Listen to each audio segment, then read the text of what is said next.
Hello guys. तो आज हम बात करेंगे यूके स्टूडेंट वीज़ा को प्रोसेस कैसे करना है। स्टेप बाय स्टेप एक्सप्लेनेशन मैं आपको दूंगा कि आप कैसे कर सकते हो यूके वीज़ा के लिए अप्लाई, स्टूडेंट वीज़ा के लिए अप्लाई। तो प्लीज़ इस वीडियो को लास्ट तक देखें एंड फॉलो करें मुझे और भी ऐसी वीडियोज़ के लिए। इफ़ ये प्रोसेस बहुत ज़्यादा ओवरवेलमिंग लग रही है तो मेरी इंस्टाग्राम की प्रोफाइल के बायो में एक लिंक है, आप उसे ओपन करो, उसमें एप्लीकेशन को डाउनलोड करो, उस पर साइन अप करो एंड वो बहुत अच्छे बेनिफिट्स प्रोवाइड करेगा, बहुत स्पेशलाइज्ड गाइडेंस प्रोवाइड करेगा आपके यूनिवर्सिटी को चूज़ करने के लिए, कोर्सेज सेलेक्ट करने के लिए, अकोमोडेशन के लिए, वीज़ा प्रोसेस के लिए एंड दैट टू फ्री। तो पहला स्टेप है राइट कोर्स और राइट यूनिवर्सिटी चूज़ करना, बिकॉज ये सबसे इंपॉर्टेंट स्टेप है। आपको जब आप अप्लाई करो तो आपको चेक करना है कि आपकी यूनिवर्सिटी UKVI स्पॉन्सर अप्रूव्ड है।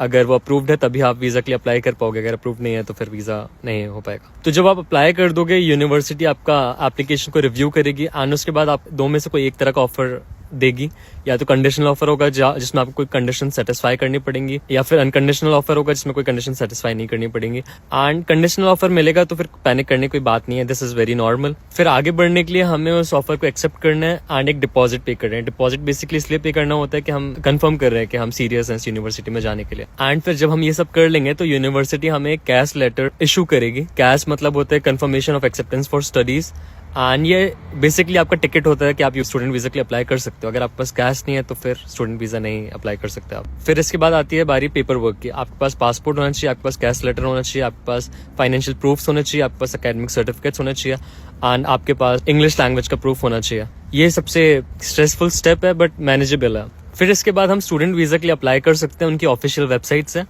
एंड वो जो फॉर्म हमें बहुत केयरफुली फिलअप करना पड़ता है, बिकॉज एक छोटी सी मिस्टेक भी वीज़ा के डिले का रीज़न बन सकती है। फिर उसके बाद हमें वीज़ा फीस पे करनी पड़ती है और IHS पे करना पड़ता है। IHS मतलब होता है इमिग्रेशन हेल्थ सरचार्ज बेसिकली। इससे हम यूके की जो NHS free health care service है वो हम अपने स्टूडेंट टाइम के दौरान उसे यूज़ कर सकते हैं। एंड ये सब होने के बाद हमें बायोमेट्रिक्स देना पड़ता है। बेसिकली अपना फिंगरप्रिंट और अपनी फोटो लेते हैं।